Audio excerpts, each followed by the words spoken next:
नमस्कार स्टुडंट्स. मी भूषण गुडगे तुमचं कैवल्य civil services mentors for UPSC आणि एमपीएससी मध्ये स्वागत करतो. आजचं आपलं जे ओपन सेशन आहे ते आपण हिस्ट्री ऑप्शनल सब्जेक्टचं मिडिवल इंडिया आहे. तर त्याचं लेक्चर आज आपण बघणार आहोत. पण आजचं लेक्चर स्टार्ट करण्याच्या अगोदर तुम्हाला आपली जी बॅच कंटिन्यू चालू हिस्ट्री ऑप्शनची त्याच्या संदर्भात आपल्याला काय थोडी माहिती द्यायची. आता बरेच कॅन्डिडेट जे आहे जे एमपीएससी राज्यसेवा डिस्क्रिप्टिव्ह पॅटर्ननुसार प्रिपेअर करत आहेत किंवा युपीएससी 2026 साठी पण जे प्रिपेअर करत आहेत.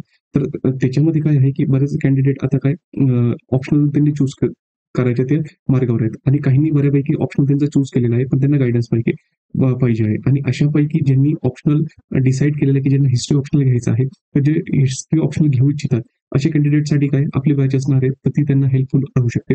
आपल्या बॅचमध्ये जो आहे ही ऑनलाईन मोडमध्ये आहे आणि याच्यामधला आपला जो एन्शियंटचा सेक्शन आहे तो कम्प्लीट झालेला आहे आणि आपला मिडिवलचा जो आहे तो मिडिवलचा पार्ट आपण कंटिन्यू केलेला आहे.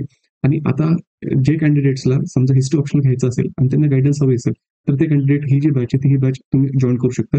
ही आपली ऑनलाईन मोडमध्ये आहे. आता तुमचं एन्शियंटचे जरी सेक्शन झालेले असतील आणि ज्या कॅन्डिडेटने बॅच जॉईन केली, तर त्यांच्या हे रेकॉर्डेड सेक्शन जे असणार आहे ते तुम्हाला आपल्या ऍपवर भेटून जातील. त्याच्यामध्ये तुम्हाला काही जे डाऊट्स असतील ते तुम्ही मला 1 to 1 असेल तर ते पण विचारू शकता.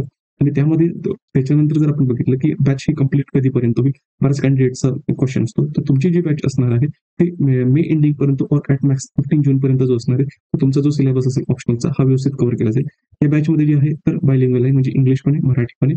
आणि याच्यामध्ये तुम्हाला जे नोट्स आहेत ते नोट्स तुम्हाला पण दिले जातील. म्हणजे क्लास जॉईन केल्यानंतर तुम्हाला नोट्स जे असतील त्या पीडीएफ फॉर्मॅटमध्ये प्रोव्हाइड केले जातील. ते तुम्हाला तुमच्या एंडला काय करायचे तर प्रिंट करायचे आहेत.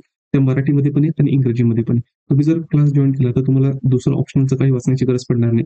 कारण आपण जे नोट्स प्रिपेअर केलेले आहेत ते एकदम कॉम्प्रिहेन्सिव्ह केलेले आहेत आणि जेवढे बेस्ट मटेरियल, स्टँडर्ड मटेरियल इंग्लिशमध्ये आहेत मार्केटमध्ये अवेलेबल, जेवढे यूपीएससीसाठी विचारले जातात तेवढे सगळ्यांचा जो सार आहे तो आपल्या नोट्समध्ये येणार आहे. म्हणजे तुम्ही जर आपल्या नोट्स रेफर केला, लेक्चर्स अगदी व्यवस्थित पद्धतीने केले, तर तुम्हाला तुमचं जे व्हॅल्यू एडिशन आन्सरमध्ये ते व्हॅल्यू एडिशन पण त्याच्यामध्ये होणार आहे.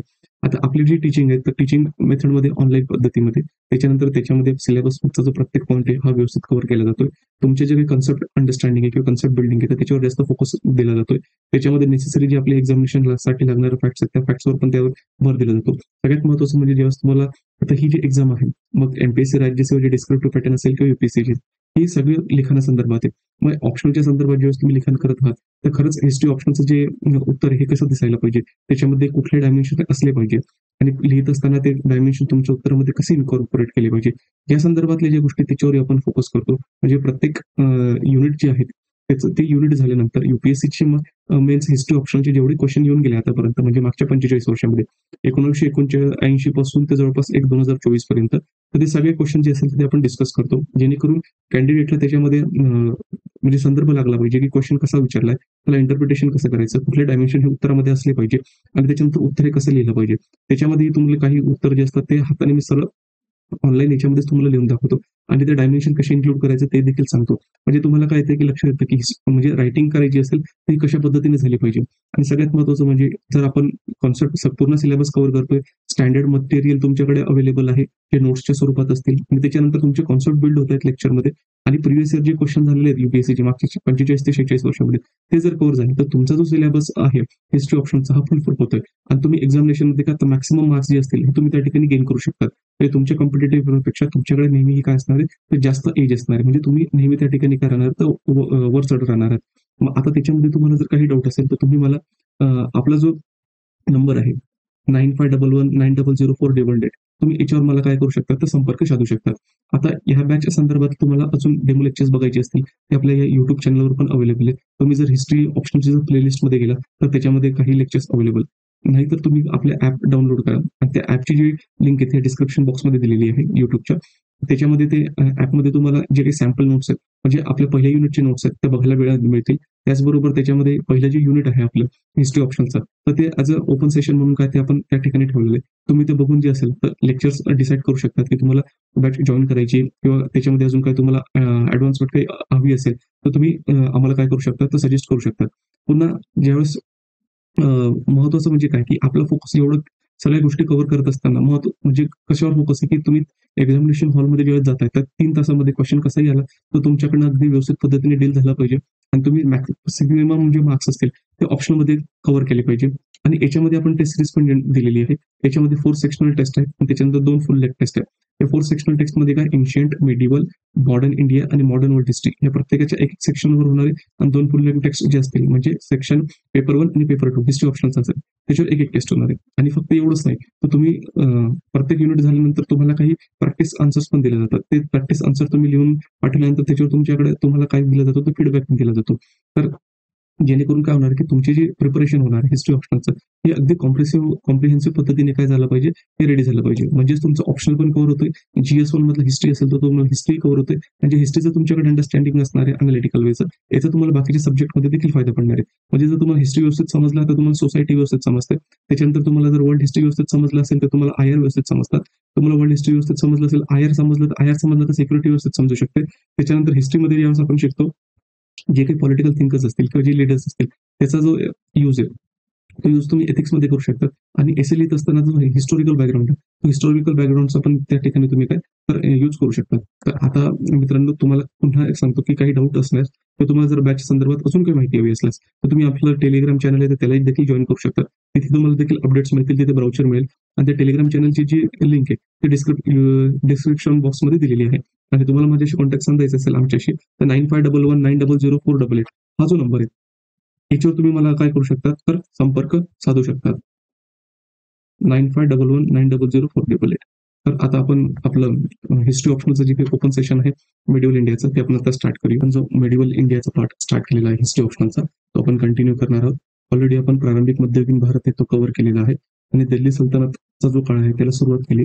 आणि मागच्या लेक्चरमध्ये आपण दिल्ली सल्तनत संदर्भातले जे काही स्रोत असतील किंवा साधने असतील ते साधने आपण बघितले होते. त्या साधनांमध्ये आपण लक्षात घेतलं होतं की अरेबिक जे इतिहास लेखनाचा प्रकार आहे त्याचे महत्वाचे वैशिष्ट्य काय होते म्हणजे त्याच्यामध्ये आपण म्हणू शकतो की अरेबिक लेखनाची जी पद्धत होती त्याच्यामध्ये राजाच्या म्हणजे राजा संदर्भात लिहित असताना सामान्य लोक वगैरे जे होते त्यांच्या संदर्भातले सुद्धा त्यांचं जे जनजीवन आहे तर त्याच्यावर लिखाण कामामध्ये काय केलं होतं तर फोकस केलेलं होतं.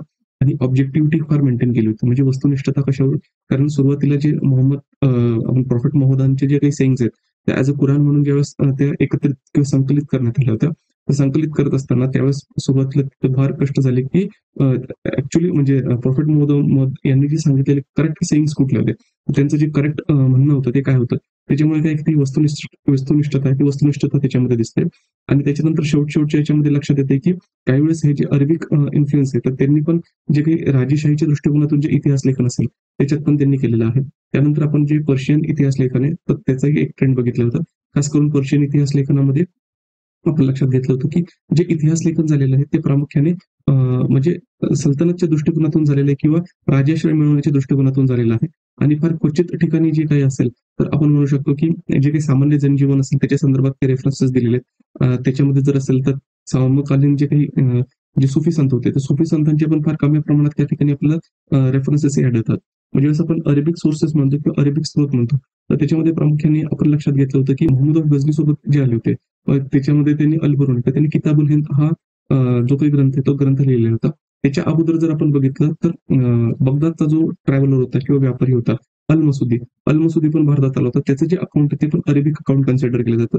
त्याच्यानंतर जे काही अल-बरुनीचं अकाउंट आहे त्याला किताबुल हिंद म्हणतो त्याला पण जे असेल आपण म्हणू शकतो अरेबिक अकाउंट आहे. आणि त्याच्यानंतर 14व्या शतकामध्ये म्हणजे मोहम्मद बिन तुगलकच्या काळामध्ये जो ट्रॅव्हलर होते मोरक्कोवरून इब्न बतुता तर त्याला पण काय म्हटलेलं आहे तर अरेबिक जे काही म्हणजे आपण अकाउंट म्हणतो ते अरेबिक अकाउंट म्हटले. आणि हे सगळ्या गोष्टी काय केलेल्या आहेत म्हणजे हे जे सगळे अकाउंट आहेत हे आपण बघितलेले आहेत. त्याच्याच बरोबर जर आपण पर्शियन बघितलं आपण असं म्हणू शकतो साधन मग त्याच्यामध्ये आपल्याला लक्षात येत आहे की वेगवेगळे जे साहित्य म्हणजे मिनाज राज असणार आहे त्याचे जे तबाकात नसरी असेल त्याच्यानंतर जियाउद्दीन बराणी असणार आहे तर त्यांचं तारिक फिरोजशाही असणार आहे. ठीक आहे. त्याच्या नंतर जर आपण लक्षात घेतलं की इसामी यांनी लिहिलेलं जे काही अकाउंट असणार आहे ठीक आहे मग हे त्याच्यानंतर शमशेर सिराज अफीफ असेल त्यांनी लिहिलेलं जे अकाउंट असणार आहे मग त्याच्यामध्ये पण त्यांनी पण कुठल्या लाईनवर लिहिलंय तर पर्शियन लाईनवर लिहिलंय. आणि पर्शियन लाईनवर लिहित असताना मग त्याच्यामध्ये पण आपले कमी जास्त प्रमाणात काय तर डेव्हिएशन दिसतात किंवा चेंजेस दिसतात. मग आपण त्याच्यामध्ये बघितलं तर म्हणजे बराणीच्या अगोदर जे होते ते अमीर खुसरो. आता अमीर खुसरोंना असंच हिस्टोरियन मानायचं का नाही मानायचं याच्यामध्ये बरेच जे काही इतिहासकार आहेत त्याच्यामध्ये मतमतांतर आहेत. पण त्यांनी लिहिलेल्या ज्या गोष्टी तर त्याच्यामध्ये बऱ्यापैकी जी इतिहासाची रेफरन्सेस आहेत ते रेफरन्सेस मिळतात. म्हणजे ज्या मसनवीज त्यांनी लिहिलेले आहेत मग बऱ्याचशा मसनवीजमध्ये ऑलरेडी ते काही म्हणजे अलाउद्दीन खिलजीने ज्या काही स्वारी केलेल्या होत्या त्या स्वारींसोबत ते स्वतः होते. मग अलाउद्दीन खिलजीच्या ज्या स्वारी जिथे जिथे झालेल्या आहेत त्या ज्या महत्वाच्या ठिकाणी त्याच्या संदर्भातली जी माहिती ती माहिती आपल्याला मिळते. मग अमीर खुसरो असेल तर त्यांच्या लिखाणामधले जे प्लस पॉईंट मायनस पॉईंट ते पण आपण लक्षात घेतलेले होते. त्याच्यानंतर झियाउद्दीन बराणी असणार आहे तर त्यांचे पण त्यांनी नेमकं कशा संदर्भात म्हटलेलं आहे म्हणजे लिहित असताना फार अलाउद्दीन खिलजीचे जे काही मार्केट रिफॉर्म्स असतील म्हणजे बाजार नियंत्रण प्रक्रिया असणार आहे त्याच्यानंतर शेती याच्यामध्ये जे केलेले बदल असतील त्या असणार आहेत. त्यानंतर जर आपण लक्षात घेतलं तर मोहम्मद बिन तुगलकने जे काही त्याचे रिफॉर्म्स म्हणू शकतो आपण किंवा जे प्रोजेक्ट होते किंवा त्याचे जे प्रोग्राम होते त्याच्या संदर्भात पण त्यांनी माहिती दिलेली आहे. आणि फिरोजशाह तुगलक असेल तर फिरोजशाह तुगलकच्या काळामध्ये त्याने तो ग्रंथ लिहिला म्हणजे त्याला तो समर्पण केलेला आहे. ठीक आहे. याच्या संदर्भात आपण काय तर या गोष्टी बघितल्या होत्या. तर आता आपल्याला काय बघायचं मित्रांनो की ऍक्च्युअली ही जी दिल्ली सल्तनतची जी स्थापना आहे ती दिल्ली सल्तनतची स्थापना कशी झाली आहे. ठीक आहे. तर त्याच्यानंतर त्याच्यामधली जी क्रोनॉलॉजी आहे ती क्रोनॉलॉजी कशी आहे. त्याच्यानंतर त्याच्यातले म्हणजे राजकीय बाबी असतील, आर्थिक बाबी असतील, सामाजिक बाबी असतील, या सगळ्या गोष्टी आपल्याला बघायच्या आहेत. तर आपण इथपर्यंत हा पाठ कव्हर केला. तर हा कव्हर करत असताना आपण अगोदर बघितलेलं आहे की इस्लामचा उगम वगैरे कसा झाला, त्याच्यानंतर इस्लामचं जे काही आगमन आहे भारतामध्ये, म्हणजे त्याला आपण अरब इन्व्हेजन म्हणतो. ठीक आहे. मोहम्मद बिन कासिम याच्या काळामध्ये आपण त्या गोष्टी बघितल्या होत्या. पण आपण पुन्हा त्या याला काय करणार आहोत, थोडं रिव्हिजिट करणार आहोत. कशासाठी? कारण आता आपल्याला हे जे बघायचे आहेत, म्हणजे आपण ज्याला म्हणतो मामलिक स्लेव्स असतील किंवा त्याला आपण दुसऱ्या तुर्किक स्लेव्स पण म्हणतो. ठीक आहे. मग यांचं अंडरस्टँडिंग करण्यासाठी यांचं जे ओरिजिन आहे किंवा यांचा उगम कसा झालेला आहे, ते गोष्टी आपल्याला समजून घेणे गरजेचं आहे. मग हे समजून घेत असताना म्हणजे प्रामुख्याने जर बघितलं आपण तर मध्य आशिया असेल किंवा भारताच्या उत्तरेकडे असणारे किंवा पश्चिम आशियामध्ये असणारे तर काय घडामोडी चालू आहेत, त्या घडामोडी पण आपल्याला समजून घेणे गरजेचं आहे. जर त्या घडामोडी आपल्याला जर व्यवस्थित कळाल्या ना तर मग ज्यावेळेस आपल्याला मंगोल इन्व्हेजन हे जर बघायचं असलं तर त्या गोष्टी कळतात.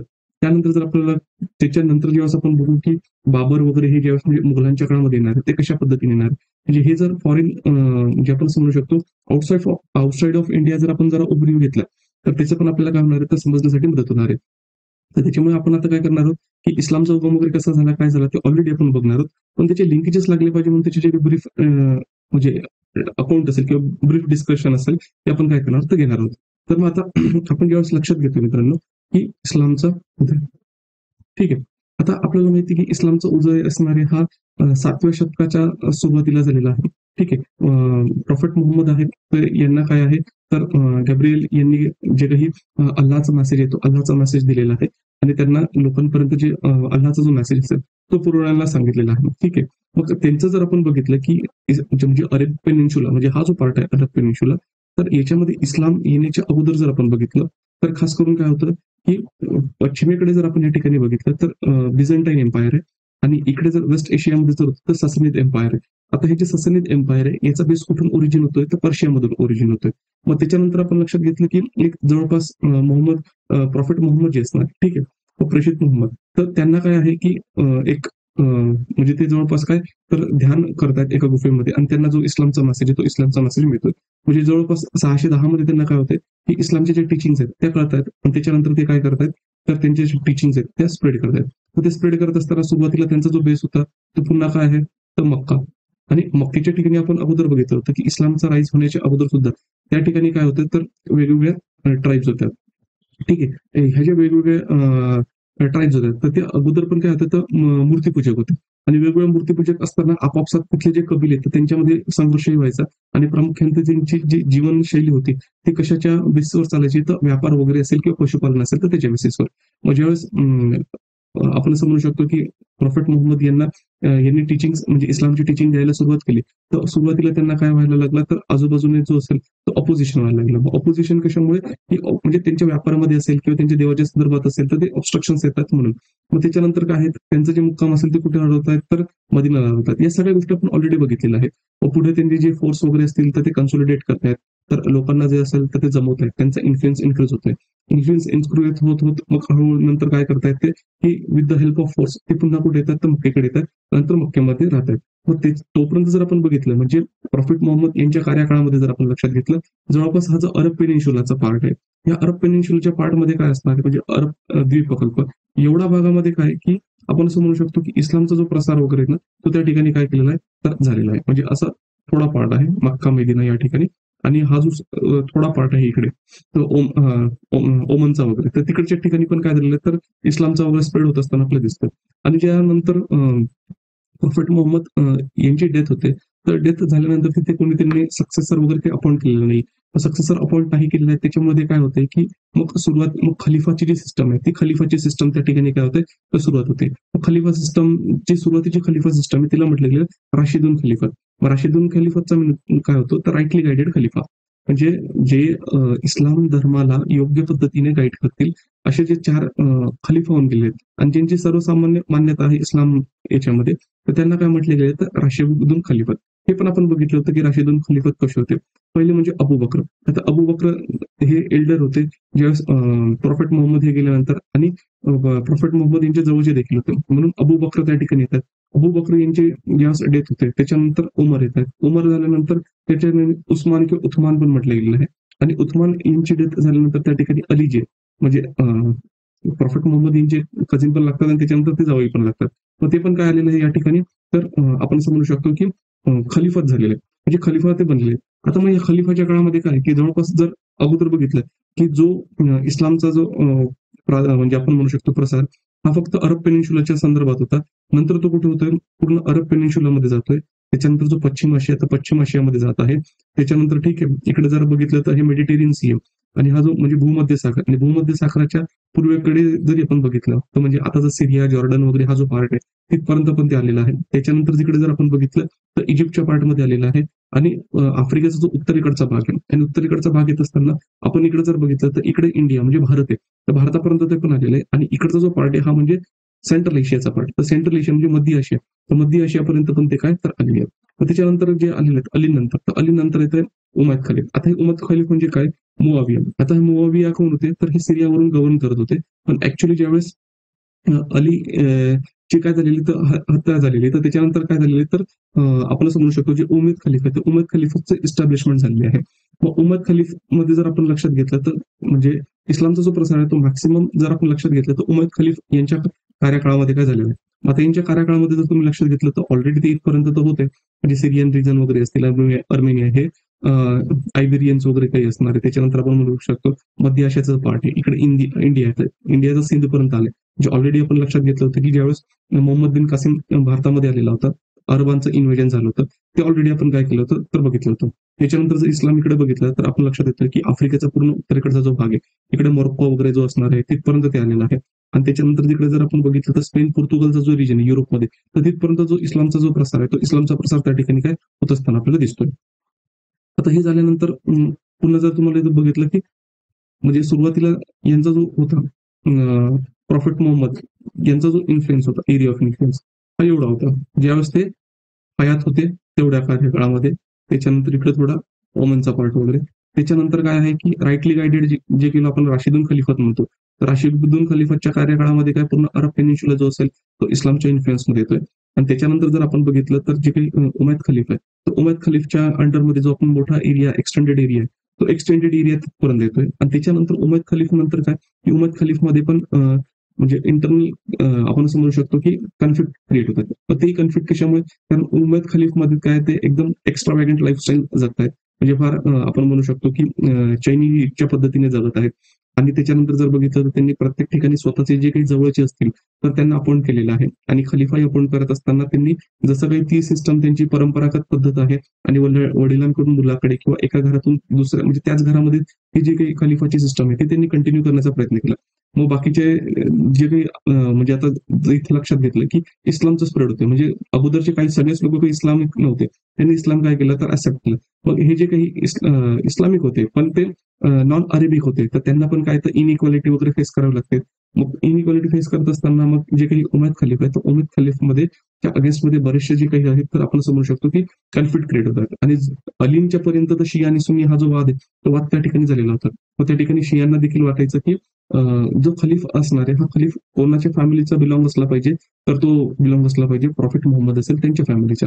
मग त्याच्यामध्ये जर लक्षात घेतलं मग हे जे पुढे येत आहेत ज्याला म्हटलेलं आहे अब्बासिद खलीफ. हे अब्बासिद खलिफाचे जे फाउंडर होते सुरुवातीला ते कोणाकडून येत होते, म्हणजे ते प्रॉफिट मोहम्मद आहेत तर त्यांचे अंकलच लागत होते. ठीक आहे, मग त्याच्यामुळे काय होतंय की मग त्यांनी सुरुवात केलेली म्हणजे त्यांनी रिवोल्ट केलेला आहे उमय्यद खलीफच्या अगेन्स्टमध्ये. आणि त्याच्यानंतर त्यांचा जो पुढचा जो असणार आहे तो काय म्हणून म्हणजे अपॉइंट होते या ठिकाणी, तर आपण असं म्हणू शकतो की खलीफ म्हणून येते. मग आता हे अब्बासिद जे काही खलीफ आहे, ठीक आहे, तर अब्बासिद खलीफमध्ये काय होतंय, की अब्बासिद खलीफमध्ये म्हणजे अगोदरपर्यंत आता एवढा एरिया आहे, हा एरिया फार मोठा झालाय आणि एरिया मोठा झाल्यानंतर त्याच्यामध्ये काय होतंय, की खलिफा इथून रूल करतोय. मग खलिफा रूल करत असताना यांचे जे कॅपिटल आहेत, ते कॅपिटल पण काय तर वेगवेगळ्या त्या ठिकाणी बदलत जात आहेत. मग ज्यावेळेस सुरुवातीला बघितलं, की कोणाच्या काळामध्ये म्हणजे राशिदून खलिफाच्या काळापर्यंत जर बघितलं, तर इथं मक्का जी होती, ती मक्का त्यांची काय होती, तर कॅपिटल होती. मग त्याच्यानंतर जर आपण बघितलं, की ज्यावेळेस उमय्यद खलीफ बघितलं, तर उमय्यद खलीफच्या काळामध्ये त्यांची जी कॅपिटल होती ती दमास्कसमध्ये जाते. हे दमास्कस म्हणजे आताचं सिरिया. आणि त्याच्यानंतर आपण अब्बासिद खलीफ बघितलं, तर अब्बासिद खलीफच्या काळामध्ये त्यांची जी कॅपिटल जाते ती बगदादमध्ये जाते. बगदाद म्हणजे आताचा जो इराक आहे, तर इराकमध्ये ते शिफ्ट होते. आता ही जी होते इराक बगदाद. ठीक आहे. इथे काय होते तर अब्बासिद खलिफाच्या काळामध्ये बगदादपर्यंत त्यांची कॅपिटल येते. आता एरिया ऑफ कंट्रोलमध्ये तर त्यांचा एवढा एरिया राहतोय, पण अब्बासिद खलिफामध्ये त्यांना जेवढं अगोदरच्या खलिफांनी सेंट्रल रूल किंवा केंद्रीकृत सत्ता त्या ठिकाणी प्रस्थापित केली होती आणि बाकीच्या एरियामध्ये जेवढं ते कव्हर म्हणजे कंट्रोल करू शकत होते, ते हे कंट्रोल करू शकत नाही. अब्बासिद खलिफाच्या कार्यकाळामध्ये काय होतंय, की त्यांच्या अंडरमध्ये असणारे जे गव्हर्नर आहेत, म्हणजे गव्हर्नर म्हणजे काय? एवढा मोठा प्रांत आहे, एवढा मोठा प्रांत तर एकट्या काही खलिफाकडनं तो काही रूल होणार नाहीये. तर मग खलिफाला रूल म्हणजे मदत करण्यासाठी काय एवढा मोठा जो एरिया असणार आहे, जिथे इस्लामचा स्प्रेड झालेला आहे किंवा इस्लामचा इन्फ्लुएन्स इन्क्रीज झालेला आहे, तिथे वेगवेगळ्या ठिकाणी काय केलंय तर गव्हर्नर असतील, ते त्याला आपण म्हणतो राज्यपाल. ते राज्यपाल वेगवेगळ्या भागामध्ये काय केलेले आहे तर अगोदरपासून अपॉइंट केलेले आहे. आणि ज्यावेळेस अपॉइंट केलेले तर अब्बासिद खलिफाच्या काळापर्यंत काय होतंय, की बरेचसे जे काही गव्हर्नर आहेत ना, ते इंडिपेंडंट होतात. म्हणजे कोणाच्या इंडिपेंडंट की ते डायरेक्टली खलिफा जे असतील, तर खलिफा सांगेल तसं नाही. ते काय करतायत, की त्यांच्या पद्धतीने त्यांच्या एरिया ऑफ कंट्रोल जो असणार त्यांच्या अंडरमध्ये त्यांच्या नीडनुसार किंवा त्यांच्या गरजेनुसार तिथलं जे प्रशासन आहे, ते प्रशासन चालवत आहे. मग आता इथे जर आपण लक्षात घेतलं, की उमय्यद खलीफच्या काळापर्यंत हा जो एवढं सगळं शेडेड पोर्शन आहे, हा शेडेड पोर्शन कशाचा इन्फ्लुएन्स होता, तर खलिफाचा इन्फ्लुएन्स होता. पण त्याच्यानंतर अब्बासिद खलिफामध्ये काय होते, हे जे वेगवेगळे शेडेड पोर्शनमध्ये आहेत, तर हे थोडे इंडिपेंडंट होण्याचा प्रयत्न करतात. मग इंडिपेंडंट म्हणजे काय? उमय्यद एमिरेट ऑफ स्पेन म्हणजे काय? हा स्पेनचा हा कोर्दोबाचा जो रिजन आहे, ठीक आहे. ही कोर्दोबाची डायनेस्टी ही पण काय होते, तर independent. Independent in the sense पुढे सांगतो इंडिपेंडंट म्हणजे कुठल्या पद्धतीने. त्याच्यानंतर हा मोरोक्कोचा जो पार्ट आहे, ठीक आहे. इद्रिसिद ऑफ मोरोक्को. हे इद्रिसिद ऑफ मोरोक्को आहे, ते पण इंडिपेंडेंटली वागायला सुरुवात करतात. त्याच्यानंतर बघितलं तर ताहिरीज. हे ताहिरीज जे आहेत ते लक्षात घ्या. ताहिरीजचा रिजन कुठला म्हणजे हा ट्रान्सऑक्सिनिया. हा ट्रान्सऑक्सिनियाचा पार्ट म्हणजे काय? आता जर तुम्ही मध्य आशिया बघितला आणि मध्य आशियामध्ये उझबेकिस्तान, तुर्कमेनिस्तान, ठीक आहे. अफगाणिस्तानचा उत्तरेकडचा पार्ट ते म्हणजे ऑक्सस रिव्हर आणि ही ऑक्सस म्हणजे आताची कुठली रिव्हर तर अमुदरिया रिव्हर. ही जी अमुदरिया रिव्हर आहे तिथपर्यंत हे पार्ट आहे आणि त्याच्यानंतर खोरासान, त्याच्यानंतर अफगाणिस्तान पार्ट, त्याच्यानंतर सिस्तान. हा सिस्तानचा पार्ट म्हणजे काय? अफगाणिस्तानचाही पार्ट येतो आणि त्याच्यानंतर आताचा जो काही इराण आहे, तर इराणचाही पार्ट म्हणजे आताच्या इराणच्या एरियामध्ये येतो आणि भारताच्या ज्या वायव्येपर्यंत काय आहे याचं जी बाउंड्री ती बाउंड्री इन्क्रीज झालेली होती. जे ताहिरीज होते ते ताहिरीज म्हणजे आपण इथून लक्षात घेऊ शकतो ते इंडस रिव्हर वगैरे जे तर त्याला क्रॉस करून म्हणजे आताचा जो पाकिस्तान आहे, तर पाकिस्तानच्या रिजन पर्यंत काय आहे हे जे ताहिरीज आहेत, हे ताहिरीज आपल्याला या ठिकाणी काय तर दिसतात. आणि त्याच्यानंतर डायरेक्ट रूल ऑफ अब्बासिज म्हणजे हा एवढा जो पार्ट आहे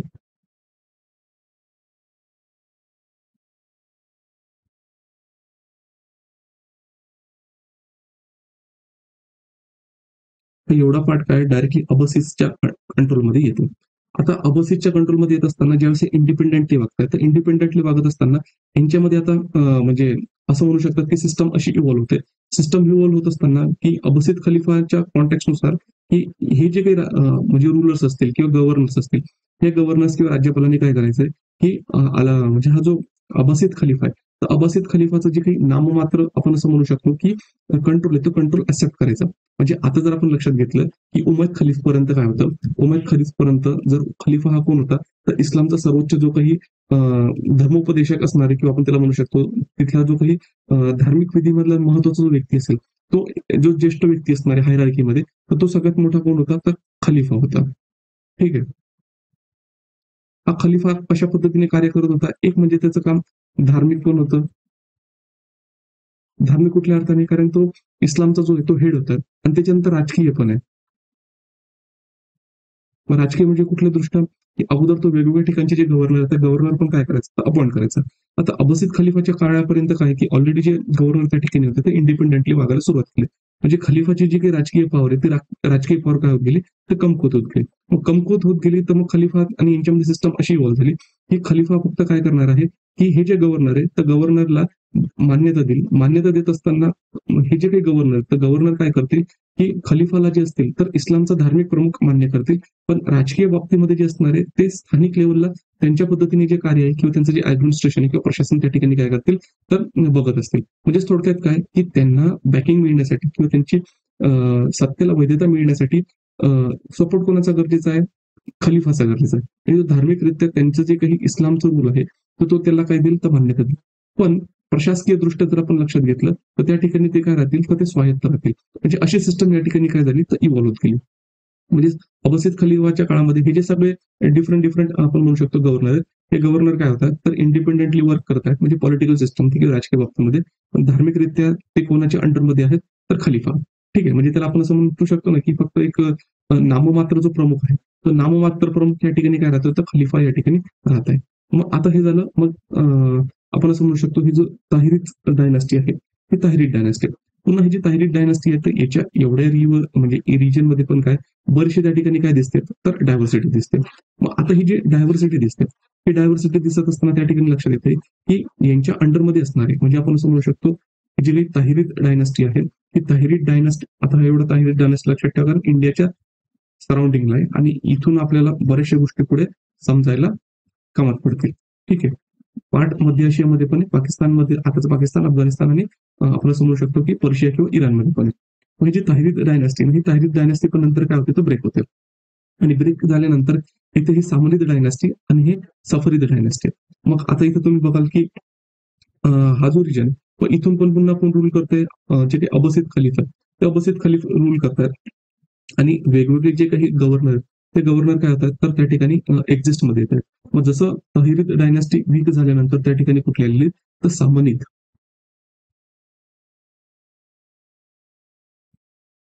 आणि या ठिकाणी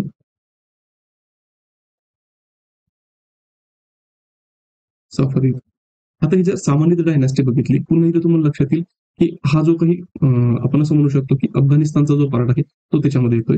काही इराणचा पार्ट आहे आणि त्याच्यानंतर काही मध्य आशियाचा जो पार्ट आहे, म्हणजे तुर्कमेनिस्तान, उझबेकिस्तान तिथला पार्ट आहे.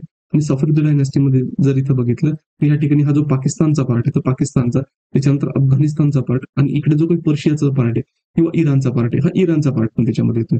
ठीक आहे. मग त्याच्यानंतर हे जे काही ताहिरीद वंश असणार आहे, जे अब्बासीच्या, आता हे सगळे जे काय आहेत, की अब्बासीच्या खलिफाज आहेत. तर त्यांचे जे काही अधिपत्य त्यांनी स्वीकारले. कुठल्या बाबतीमध्ये? धार्मिक बाबतीत. आणि ज्यावेळेस हे रिव्होल्ट करून येत आहेत किंवा अगोदरच्या राजाला किंवा सुलतानला ते बदलून येत आहेत, त्याच्यामध्ये त्याला काय म्हटलं गेलेलं आहे, मग त्याला सपोर्ट म्हणजे वैधता लागते. ती वैधता कुठून मिळते? तर हे जे काही खलिफा आहेत, त्या खलिफांकडून. आता लक्षात घ्या, हे जे इस्लामच्या कॉन्टेक्स्टमध्ये काय आहे, की हे जे काही प्रमुख होते ना गव्हर्नर, ज्यावेळेस ते इंडिपेंडेंट झाले, तर ते इंडिपेंडंट झाल्यानंतर त्यांना म्हटलं गेलेलं सुलतान.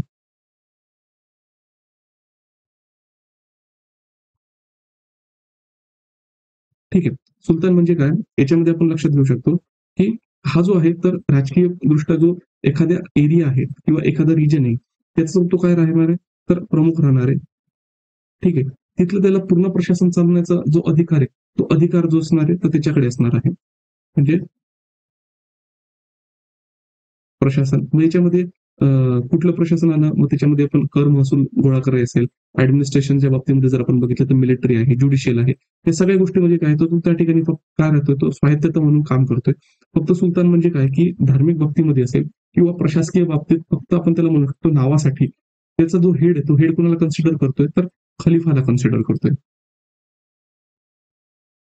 ती खलिफाला कन्सिडर करतो. मग इथून जी सुरुवात आहे, तर ती सुरुवात होते, तर सुलतानची जी सुरुवात आहे, सुलतान ॲज अ सिस्टम ती सुरुवात होते. मग इकडे हे जे वेगवेगळे सुलतान्स आहेत, हे सुलतान्स काय करतात? आता त्यांनी तर एक्सेप्ट केलेलं जे आहे, तर ते इस्लाम आहेत आणि त्यांचे जे नवीन साम्राज्य किंवा नवीन राज्य आहे त्यांचं, त्यांना काय आहे, तर बॅकिंग पाहिजे. मग ती बॅकिंग कुठून येते? तर खलिफाकडून येते. म्हणजे ही जी सिस्टम, ही सिस्टम त्या ठिकाणी काय होते, तर रन होत जाते. समन्वित आणि सफरित. आता हे आता ताहिरीत राजवंश होता, हा पर्शियन मूळचा राजवंश होता. जो अगोदर आपण बघितलं, म्हणजे खोरासानचा रिजन वगैरे असतं तिथे रूल करत होता. त्याच्यानंतर सफरीत राजवंश जो होता, ठीक आहे. तर त्याच्यामध्ये जर आपण लक्षात घेतलं, की सिस्तान आणि पूर्व इराण अगोदर जर आपण बघितलं आणि सामनिद राजवंश जर आपण बघितलं, तर त्याच्यामध्ये हा आपण काय होतं, पर्शियन राजवंश होता. आता याच्यामध्ये मग काय आहे, की ते कोणाला रिप्लेस करत आहेत, तर जे काही ताहिरीद डायनास्टी, तर ताहिरीद डायनास्टीला रिप्लेस करतायत आणि अब्बासिद खलिफा आहे. तर अब्बासिद खलिफाच्या ऍडजस्टंट मध्ये येतात. कोण येतात? तर सफरीद डायनास्टी. म्हणजे इथं भारताचा जो सिंध आहे, इकडे मुलताचा रिजन आहे, हे त्याच्याच ऍडजस्टंट मध्ये. आणि ही जी समनिद डायनास्टी, ही समनिद डायनेस्टी पण काय इथे राहते. आता ह्या सिस्टम मध्ये पण काय होतंय लक्षात घ्या, की हा जो सेंट्रल एशियन रिजन आहे, म्हणजे आपण याला म्हणू शकतो की हा जो सेंट्रल एशियन स्टेपचा जो रिजन आहे ना, या ठिकाणी काय होतंय की तुर्क जे आहेत ते तुर्क ट्राईब म्हणजे आपण त्याला म्हणू शकतो जे काही तुर्क जमाती ना, या तुर्क जमाती आहेत. आता या तुर्क जमाती आहेत ना, ह्या भटक्या स्वरूपाच्या होतात. म्हणजे आपण त्याला म्हणू शकतो की नोमॅडिक हेडिंग वगैरे जे असतात त्या करायच्यात. म्हणजे पशुपालन करायचं. पशुपालन करत असताना त्याच्यामध्ये ते घोड्यांचं पशुपालन करायचे आणि ते सेंट्रल मध्य एशियन स्टेप मधून रिजन मधून येत असल्यामुळे काय आहे, त्यांच्याकडे जे घोडे आहेत ते घोडे पण अगदी चांगल्या क्वालिटीचे होते. आणि कारण मूळ जर ओरिजिन बघितला तर हा घोड्यांचा जो ओरिजिन म्हणजे मूळमध्ये जर बघितलं तर टेम्परेट रिजन मधूनच येतो. आणि तिथे चांगले घोडे असल्यामुळे काय होतं की प्रत्येक वेळेस त्यांना घोड्यांवर ते स्वार होऊ शकायचे. त्यांना चांगली स्पीड असायची आणि तिकडे स्पीड असल्यानंतर त्यांचं महत्वाचं काम काय असायचं की त्यांचे जे शत्रू वगैरे असेल किंवा त्यांच्या उदरनिर्वाहासाठी पण ते काय करायचे, त्यांच्या सराउंडिंगचे जो काही भाग वगैरे असेल ना, जिथे ऍग्रिकल्चर असेल किंवा जिथे त्यांना जगण्यासाठी गोष्टी मिळू शकतात, त्यांच्यावरती अटॅक करायचे. आणि अटॅक करत असताना घोड्यांचा उपयोग होत असल्यामुळे काय होतंय की ते एकदम फास्टली काय करतायत तर अटॅक करू शकतात आणि फास्टली अटॅक करत असताना ते रिट्रीट पण होऊ शकतात. आता हे जे आदिम जे काही तुर्क होत्या, ते तुर्क जेव्हा अस्तित्वात म्हणजे एक्झिस्ट मध्ये आल्या किंवा त्यांची जेव्हा ओरिजिन दिसतोय, तर ओरिजिन असताना ते काही इस्लामिक नव्हते. मग इस्लामिक नव्हतं नंतर ज्यावेळेस त्यांचं या ठिकाणी हे जे काही तुर्क्स आले, मग तुर्क्स येत असताना हे काय करायचे की ऑलरेडी ते ज्या रिजन मधून यायचं म्हणजे तो गवताळ प्रदेश होता. त्या गवताळ प्रदेशामध्ये प्रत्येक वेळेस तिथे शेती व्हायची असं नाही आणि ते प्रत्येक वेळेस काय करायचे, एका ठिकाणून दुसऱ्या ठिकाणी स्थलांतर करायचे. म्हणजे तुर्क जमातीत ना हे तुर्क जमाती काय करायला लागले, इथून जे आहेत ना खालची काय करायला लागल्या तर अटॅक करायला लागल्या. म्हणजे समरिद डायनास्टी असेल, सफरिद डायनास्टी असेल, इकडे काही अबसिद डायनास्टी वगैरे असेल, हे याच्यावर काय करायचे तर अटॅक करायचे त्यांच्या उदरनिर्वाहाच्या गोष्टी जे लागत असतील ते घ्यायचे आणि पुन्हा काय राहायचे तर बॅक फुटला ते चालले जायचे. मग अशामुळे काय झाले सफरीद असतील आणि त्याच्यानंतर अबसिद खलीफ वगैरे असेल ना, हे यांच्यामुळे बरेचसे काय झाले तर हैराण झाले. हैराण इन द सेन्स कारण प्रत्येक वेळेस त्यांच्याकडे टेक्निक कशी होती की घोड्यावर बसून यायचं म्हणजे जसं गनिमी कामासारखं असेल एकदम फास्टमध्ये यायचं, अटॅक करायचा आणि त्याच्यानंतर एकदम रिट्रीट करून जायचं. मग हे झाल्यानंतर हळूहळू काय झालं तर मग यांच्यामध्ये कॉन्टॅक्ट वाढायला लागले. कॉन्टॅक्ट वाढायला लागल्यानंतर काय झालं की ठीक आहे, आता हे जर अटॅक करतायत ना, मग अटॅक करत असतील जर यांना सोल्युशन देता येत नसेल तर मग काय करायचं की त्याच्यामध्ये त्यांना त्यांच्यासोबत मैत्री इन द सेन्स त्यांना त्यांचा उपयोग करून घ्यायचा कशामध्ये की त्यांचे जे काही फ्रंटायर्स वगैरे असतील किंवा त्यांचं जे ऍडमिनिस्ट्रेशन असेल ऍडमिनिस्ट्रेशन रन करण्यासाठी. मग सुरुवातीला काय झालं, ही जे तुर्क जमाती वगैरे होतात ज्या पहिले त्याच्या संबंधित सफरीद असतील किंवा अबसिद असतील यांना त्रास द्यायच्या, तर त्यांना काय केलं त्यांनी की छोट्या छोट्या पदावर वगैरे काय केलं तर त्यांना म्हणजे आपण म्हणतो नोकरी द्यायला सुरुवात केली. नोकरी म्हणजे काही त्या ठिकाणी त्यांचे राजवाडे वगैरे असतील तर त्यांची जी काही देखभाल असणार आहे, त्याच्यानंतर तिथले जे काही स्मॉलच्या याला जे काही आर्मी वगैरे असेल तर त्याच्यात सैनिक म्हणून असणारे, चांगल्या प्रतीचे जे घोडे असतील ते घोडे आणण्यासाठी असणारे. अशामुळे काय होतं यांचा जो कॉन्टॅक्ट आहे ना तो हे अबसिद खलीफ असतील, सफरी असतील, त्याच्यानंतर समरीद असतील, तर यांच्यामध्ये काय लागले तर मिक्स व्हायला लागले आणि मिक्स होत असताना त्यांना काय मिळतात तर उपजीविकेचे साधन मिळतात.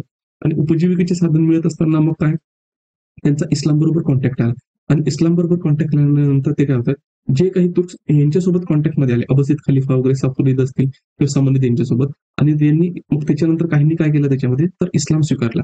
जे काही तुर्कांनी इस्लाम स्वीकारला, काहींनी नाही स्वीकारला, काहींनी फार नंतर स्वीकारला. म्हणजे तुर्क्स होते ज्यांनी काय केलं समनीद असतील, सफरीद असतील किंवा अबसिद डायनास्टी असतील यांच्यामध्ये म्हणजे सर्व्हिस देत असताना इस्लाम स्वीकारला. मग इस्लाम स्वीकारत असताना हळूहळू काय केलं त्यांनी की over the period of time त्यांनी छोट्या पदावरून त्यांची जी काही उन्नती असेल हे मोठमोठ्या पदावरती काय व्हायला लागले तर करायला लागले. मग करत असताना मग याच्यामध्ये एक बेस्ट एक्झाम्पल दिसतो तो म्हणजे गझनवी. जे काही गझनीज आहेत, ठीक आहे, हे गझनीचा जो अल्पदगीन आहे, हा अल्पदगीन काय राहतो, पहिले मिलिटरीमध्ये राहतो, त्याच्यानंतर मिलिटरी कमांडर होतो आणि त्याच्यानंतर त्याला गझनीचा काय अपॉइंट केला जातो तर गव्हर्नर किंवा राज्यपाल काय केला जातो तो अपॉइंट केला जातो. त्यावेळेस मग त्याला गव्हर्नर म्हणजे गझनीचा राज्यपाल अपॉइंट केला जातो. मग त्यावेळेस तो काय तर संबंधित डायनास्टीकडून येतो. ठीक आहे, मग ही संबंधित डायनास्टी त्यावेळेस काय होत जाते तर वीक होत राहते. वीक होत असताना हा काय करतो तर हे जे संबंधित डायनास्टी ना तर त्याच्यावर अटॅक करतो. जेव्हा सफरीद डायनास्टी असेल तर सफरीद डायनास्टीवर पण काय करतो तर अटॅक करतो. मग जेव्हा या डायनास्टीज जे असतील किंवा हे राजवंश वीक होते, तर वीक होत असताना मग हे जे गझनीज आहेत हे गझनीज काय करतात त्यांचं जे एरिया ऑफ इन्फ्लुएन्स आहे तो एरिया ऑफ इन्फ्लुएन्स या रिजनवर काय करतात तर इन्क्रीज करतात. म्हणजे गझनीज म्हणजे काय हे ओरिजिनचे तुर्क आणि मग हे जे तुर्क आहेत मग तुर्कांमध्ये काय ज्यावेळेस त्यांनी इस्लाम स्वीकारला ना तर इस्लाम स्वीकारल्यानंतर मग ते over the period of time कट्टर इस्लाम झाले. मग कट्टर इस्लाम म्हणजे काय की इस्लामचा स्प्रेड करण्यासाठी ते वाटेल ते करायचे आणि ऑलरेडी मग हे बिझंटाईन एम्पायर मधून वगैरे काय आहे तर क्रुसाइड्स वगैरे ह्या गोष्टी चालू होत्या. मग त्यांच्याशी पण तोंड द्यायला यांच्याकडे जे असतील खलिफत वगैरे यांना पण काय लागायचे तर फोर्सेस लागायचे. म्हणजे यावेळेस तुर्क वगैरे जे असतील ते पण त्या ठिकाणी त्यांना काय तर कामात येऊ शकत होते. आणि मग अशा वेळेस काय होतं की जे ते ज्या ओरिजिन मधून आले होते म्हणजे जे तुर्क असे की ज्यांनी इस्लामचा स्वीकार केला होता आणि मग जे मूळ प्रदेशातून आले होते त्यांनी काहींनी इस्लाम नव्हता स्वीकारला. मग ते नॉन मुस्लिम तुर्क जे होते त्यांच्यात पण काय व्हायचं तर कन्फ्लिक्ट व्हायचा. मग हे जे तुर्क्स आहेत ते तुर्क्स काय करायचे मग इस्लामचं प्रोटेक्शन करण्यासाठी किंवा स्प्रेड करण्यासाठी ते काय करायचं जिथे इस्लामचा प्रसार नसेल तर तिथे ते अटॅक करायचे आणि ह्या स्पिरिटला काय म्हटलं गेलेलं आहे तर गाझी स्पिरिट म्हटलं गेलेलं आहे. ठीक आहे. मग हा झाला सफरीत म्हणजे इथपर्यंत जो आहे तर जे काही गुरिड्स आहेत म्हणजे सॉरी जे काही गझनी आहेत तर गझनीचा ओरिजिन आपल्याला या ठिकाणी लक्षात येतोय. मग आता हा जो ही जी प्रोसेस चालू ही प्रोसेस कुठपर्यंत ही 900 आणि मग तोपर्यंत भारतामध्ये काय इव्हेंट्स चालू आहेत भारतामध्ये इव्हेंट्स चालू आहेत. मग गुर्जर प्रतिहार या ठिकाणी राष्ट्रकूट आहेत ते डेक्कन मधून आहे. ठीक आहे. त्याच्यानंतर इकडे जर आपण बघितलं तर पाला वगैरे आहेत आणि इथे हिंदूशाही डायनास्टी वगैरे हे लक्षात ठेवा कारण हे पुढे आपल्याला लागणार आहे. त्याच्यानंतर मुलतान आणि सिंधचं रिजन आहे आणि इकडे जवळपास जर आपण बघितलं की 711 पर्यंत जे असेल तर म्हणजे हे जे अरब आहेत ते अरब कुठे आलेले आहेत तर सिंध पर्यंत हे आलेले होते. मग आता ह्याच्यानंतर जर आपण लक्षात घेतलं की हे इथे यायला लागले मग इथे समनित डायनास्टी आणि हे जे सफरीद डायनास्टी हे सफरीद डायनास्टी आणि यांच्यावर जे काही आहेत तर आपण असं म्हणू शकतो की तिथले जे ट्राईब्स आहेत ते ट्राईब्स अटॅक करायला लागले. मग तिथला जो अल्पगीन आहे हा पहिले समनित साम्राज्यात होतोय नंतर आर्मी जनरल होतोय नंतर गझनीचा राज्यपाल होतोय. ठीक आहे. पण याच्यानंतर पण जो महत्वाचा रोल ज्याने प्ले केलेला आहे म्हणजे गझनी एम्पायर एक्सटेंड करण्यामध्ये तो म्हणजे मोहम्मद ऑफ गझनी. ठीक आहे. 998 ते 1030. ठीक आहे. आता जर महमूद गझनी बघितलं हा महमूद गझनी काय आहे आता मग याच्यामध्ये ज्यावेळेस त्याला भारतामध्ये एंट्री करायची म्हणजे लक्षात घ्या इथून की गझनी म्हणजे हे काय करतात हे जी समृद्ध डायनास्टी आहे तर समृद्ध डायनास्टीवर पण काय करतायत तर कंट्रोल मिळवत आहेत. पण समृद्ध डायनास्टीवर कंट्रोल मिळवल्यानंतर त्यांच्या सराउंडिंगचे जे काही सफरीद डायनास्टी सफरीद डायनास्टीवर पण काय मिळतात तर कंट्रोल मिळतात. आता हे मिळत असताना हे जे समृद्ध आणि डायनास्टी म्हणजे इथे जे काही गझनीज असतील आणि त्याच्यानंतर इथं हिंदू शाहीज डायनास्टी यांच्यामध्ये कन्फ्लिक्ट होतो. ठीक आहे. म्हणजे हिंदू शाहीजमध्ये जयपाल वगैरे जे असतील जे समृद्ध डायनास्टी म्हणजे नंतरचे येणारे गझनीज असतील त्यांच्या कंट्रोलमध्ये असणाऱ्या काही एरियावर काय करतात हे अटॅक करतात आणि त्याच्यामुळे चौतळून काय होतं त्या ठिकाणी हे जे गझनीज आहेत हे गझनीज कोणाच्या अगेन्स्ट मध्ये फाईट करतात तर हिंदू शाहीज. आता हे हिंदू शाहीज म्हणजे काय तर जयपाल त्याचा मुलगा जो होता आनंद पाला आणि त्याच्यानंतर येणारे त्रिचोन म्हणजे काय मग त्याच्यानंतर येणारे जे सक्सेसर होते ते सक्सेसर त्या ठिकाणी आहे. आय थिंक त्रिलोचन दास पाला आहे. ठीक आहे. हे हिंदू शाहीज त्याच्यामुळे लक्षात ठेवा. आणि दाहेर वगैरे जे आपण बघितलं होतं अरबच्या कॉन्टेक्स्ट मध्ये ते सिंधच्या कॉन्टेक्स्ट मध्ये होतं. आता या ठिकाणी काय आहे की फ्लो चार्ट मध्ये दिलेलं आहे. मग आता महमूद ऑफ गझनी जो आहे ठीक आहे आणि वर्सेस हिंदूशाही. आता महमूद ऑफ गझनी कधी रूल मध्ये येतो तर 1001 पासून ते 1021 पर्यंत जर म्हणजे आपण बघितलं की यांच्यामध्ये काय चालू तर कन्फ्लिक्ट चालू कोणामध्ये महमूद ऑफ गझनी असेल आणि हिंदूशाहीज मध्ये. मग आता याच्यामध्ये जो बॅकग्राऊंड आहे हिंदूशाही डायनास्टी रूल काबूल आणि गंधार म्हणजे आता काबूल आणि गंधारचा जो रिजन असणार आहे इकडचा इथे वरपर्यंत काय करतायत ते रूल करतायत. त्याच्यानंतर त्यांची जी कॅपिटल होती म्हणजे आपण त्याला म्हणू शकतो राजधानी ती हुंद होती आणि हिंद होती. ठीक आहे. आणि त्यांचे जे महत्वाचे राजे होते कोणाचे हिंदूशाहीचे जयपाला होते आनंदपाला होते. ठीक आहे. आणि हे जे हिंदूशाही डायनास्टी ही जी हिंदूशाही डायनास्टी काय ऍक्ट करत होती तर बफर झोन म्हणून ऍक्ट करत तर कशामध्ये की भारतामध्ये हे जे काही गझनींचं आक्रमण आहे तर गझनींच्या आक्रमण जर क्रॉस करायचं असेल ठीक आहे तर पहिलं महत्वाचं काय तर कोणाला वर क्रश केलं पाहिजे तर हिंदूशाहीला क्रश केलं पाहिजे. आणि यांच्या सराउंडिंग मध्ये कोण येतं काश्मीर पुन्हा काश्मीर आणि हिंदूशाही यांच्यामध्ये पण आपापसात काय तर पटत नाही आहे. म्हणजे इथे डिड्डा राणी वगैरे जे होते तर त्यांनी पण ते हिंदूशाहीला काही मदत केलेली नव्हती. आणि गुर्जर प्रतिहार जे असेल तर हे अगोदर इंटरनलच गोष्टींमध्ये काय तर इन्व्हॉल्व कारण हे जे गझनीचं जे आक्रमण आहे तर यायचं असेल तर कुठून यावं लागेल हे मुलतान सिंध असेल किंवा हे जो हिंदू कुशचा जो पार्ट सॉरी हिंदूशाहीचा जो पार्ट तिथून त्यांना यावं लागेल. मग त्याच्यानंतर जर आपण पुढे लक्षात घेतलं की 1001 मध्ये काय होतं बॅटल विथ जयपाल म्हणजे जयपाला जर असेल तर कोणाचं होतं तर वय हिंद या ठिकाणी काय होतं तर गझनी आणि हा जो जयपाल असेल यांच्यामध्ये काय होतं तर बॅटल होते. आणि इथे जयपालला जो असेल तर जयपालला काय केलं जातं तर हरवलं जातं आणि हरवल्यानंतर त्याला काय केलं जातं तर सोडलं जातं. पण तो त्याच्यानंतर एवढा म्हणजे आपण असं म्हणू शकतो की ह्युमिलेट होतो की त्याला एवढी लाज वाटते की तो त्या ठिकाणी काय करतो जळत्या चिथेवर तो त्याच्या सहकाऱ्यांसोबत वगैरे काय तर आत्मदाह वगैरे करतो. मग त्याच्यानंतर काय की मग आता ही जी हिंदूशाही डायनास्टी असेल ही हिंदूशाही डायनास्टी काय कोणाच्या कंट्रोलमध्ये जाते ते महमूद ऑफ गझनी. मग आता हा जो भारताचा वायव्येकडचा भाग आहे हा वयाचा वायव्येकडचा भाग तुर्कांना आहे तर भारताकडे येणारा जो मार्ग आहे तो मार्ग त्या ठिकाणी काय तर मोकळा होतो. पुन्हा 1008 कॉमन एरामध्ये काय होतं महमूद ऑफ गझनीचा आनंदपाला जो असेल तर त्याच्यासोबत पुन्हा काय होतंय तर म्हणजे कॉन्फ्लिक्ट होतोय. मग हे पण पूर्ण वैहिंद. आता लक्षात घ्या, हे जे काही हिंदुशाहीज होते, तर हिंदुशाहीच्या कंट्रोलमध्ये कुठला होता? पाकिस्तानचा काही पार्ट, अफगाणिस्तानचा पार्ट आणि जो काही इंडियाचा पार्ट असेल तो इंडियाचा पार्ट. हळूहळू करत हे काय होत आहे, की महमूद ऑफ गझनी जयपालाला हलवतो. त्याच्यानंतर जो काही अफगाणिस्तान मधला पार्ट आहे, तो अफगाणिस्तान मधला पार्ट कॅप्चर करतो. त्याच्यानंतर जर बघितलं तर लाहोर पर्यंत येतो. मग नंतर आनंदपाला वगैरे याला डिफीट करतो. लाहोरचा रिजन वगैरे जो असेल तो पण त्याच्यामध्ये तो काय तर कंट्रोल करतो.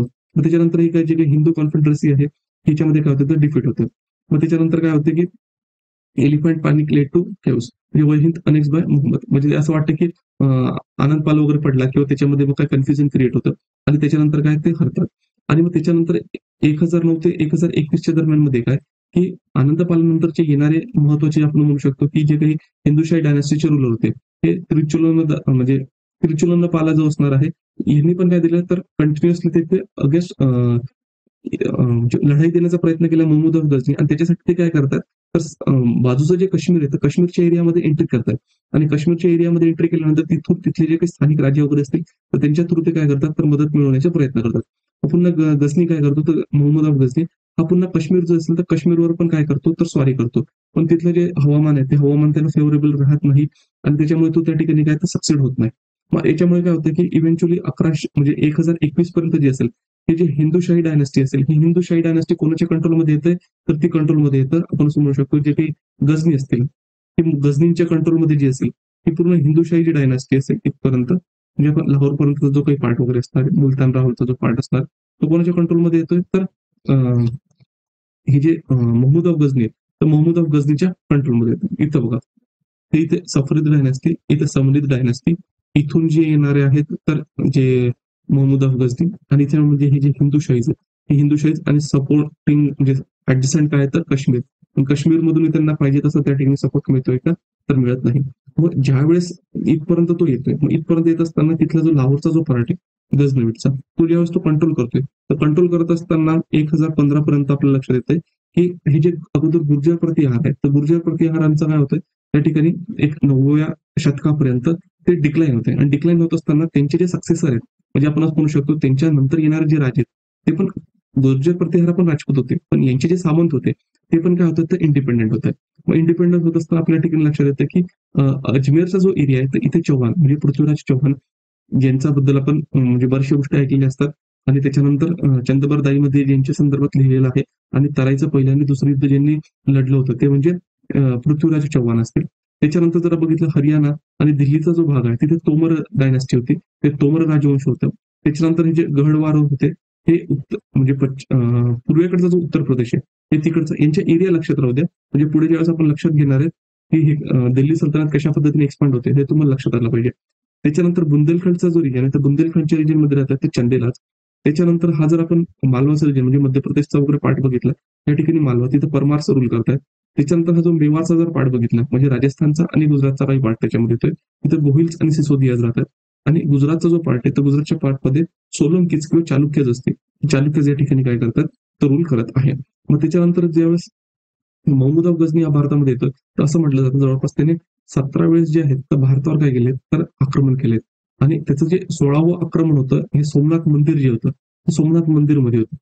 कधी 1025 मध्ये हे सोमनाथ मंदिरवर होतं. ठीक आहे आणि त्याच्यानंतर मग काय आहे की तो काय करतोय मग इथपर्यंत हे जे गुरिड एम्पायर आहे सॉरी गझनविड एम्पायर हे गझनविड एम्पायर काय होतं महमूद अफ गझनीचं एवढं एक्सटेंड होत आहे.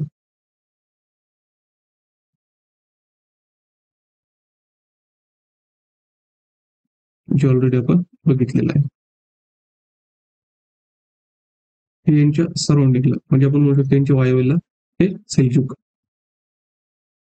यांना रेफरन्स मध्ये लक्षात ठेव हे पुढे लागतील आपल्याला. त्याच्यानंतर हे बघितले आपण. मग त्याच्यानंतर काय महमूद अफ गझनी. आता महमूद अफ गझनीचं काय होतं त्याच्यामध्ये की त्याने पंजाब जे असेल 1015 मध्ये काय केलं तर कॅप्चर केलेलं आहे.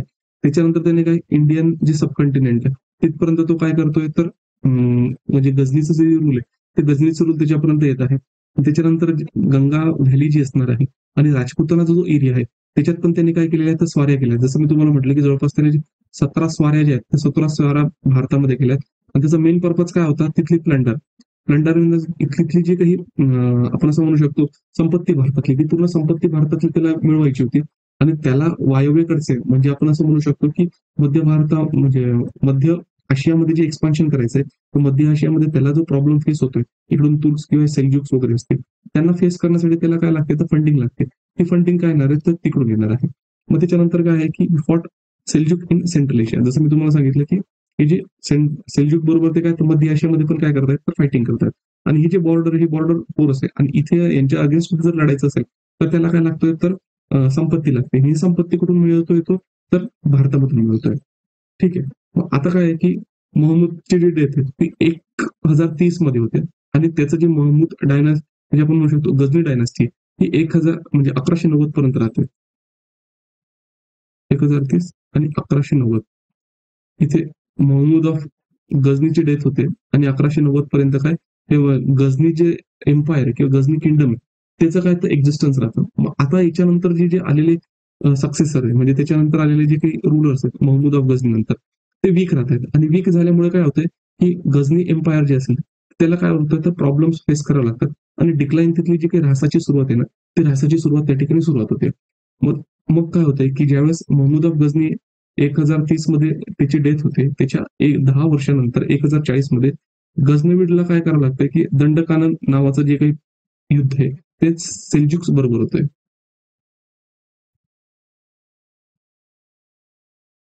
हे सेल्जुक बरोबर होते आणि सेल्जुक बरोबर झाल्यामुळे काय होतंय की बॅटल ऑफ दंडकान गझनवीला म्हणजे गझनवीला काय करावं लागतं यांना जो खुरासानचा एरिया हा खुरासानचा एरिया त्या ठिकाणी काय तर हा पूर्ण कोणाला द्यावा लागतो की जे सेल्जुक्स आहेत ते सेल्जुक तुर्क आहेत. म्हणजे अगोदर जे आपण बघितलं होतं ना तुर्क ज्यांचं इमर्जन झाले त्यांच्यापैकी एक ब्रांच म्हणजे हे जे सेल्जुक तुर्क आहेत आणि त्याच्यानंतर फक्त त्यांच्याकडे कुठला पार्ट राहिला तर गझनी आणि पंजाबचा जो पार्ट आहे म्हणजे भारतामधला म्हणजे आताचा आणि पाकिस्तान मधला पंजाबचा पार्ट आणि त्याच्यानंतर आपण म्हणतो अफगाणिस्तान मधला गझनीचा पार्ट एवढा पार्ट त्यांच्याकडे जातोय आणि उरलेला जो सगळा पार्ट आहे तो कोणाकडे जातोय तर हे जे सेल्जुक आहेत ते सेल्जुककडे जातोय. म्हणजे जवळपास बराचसा जो पार्ट असेल हा बराचसा पार्ट कोणाकडून चालला जातोय तर हे सेल्जुककडे चालला जातोय हे लक्षात घ्या.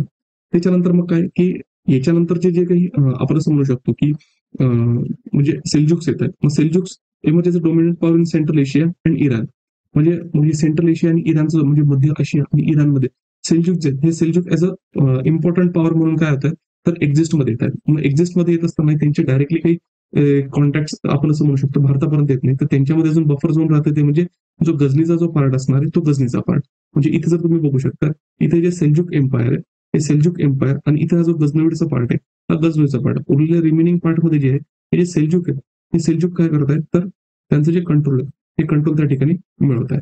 इकडे पंजाब आणि गझनीचा जो पार्ट आहे एवढ्याच रिजन मध्ये कोण राहत आहेत हे जे गझनीज आहेत तर गझनीज राहत आहेत.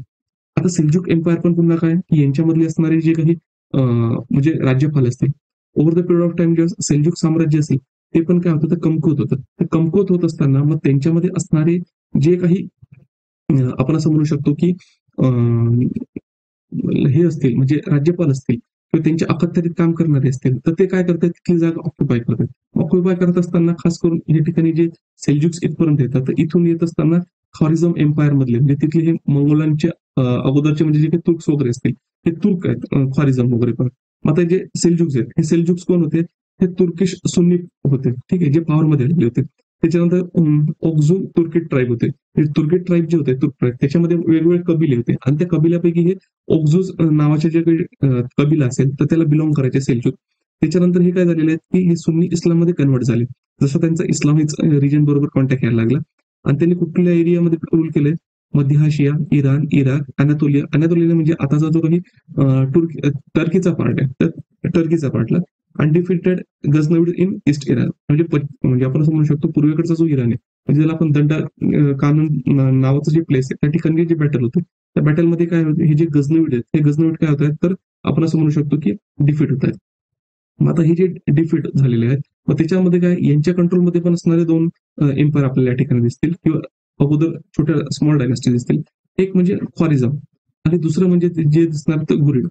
आता हे जे गुरिड आहेत ना हे इराणियन ओरिजिनचे होते हे तुर्किक ओरिजिनचे नव्हते ठीक आहे. म्हणजे जसं आपण अगोदर बघितलं की गझनी जो होता हा गझनीचा जो ओरिजिन आहे तो तुर्क होता पण गुरिडचा जो एम्पायर आलेला आहे किंवा गुर एम्पायर जो आलेला आहे हा घोर रिजन जो होता ठीक आहे हा पण अफगाणिस्तानमध्येच आहे पण हे पर्शियन ओरिजिनचे ओरिजिनली काय झाले हे घोर जे गझनवीड होते आणि त्याच्यानंतर जे सेल्जुक आहेत यांचे काय म्हणून काम करतात वसाल्स. वसाल्स म्हणजे काय सामंत.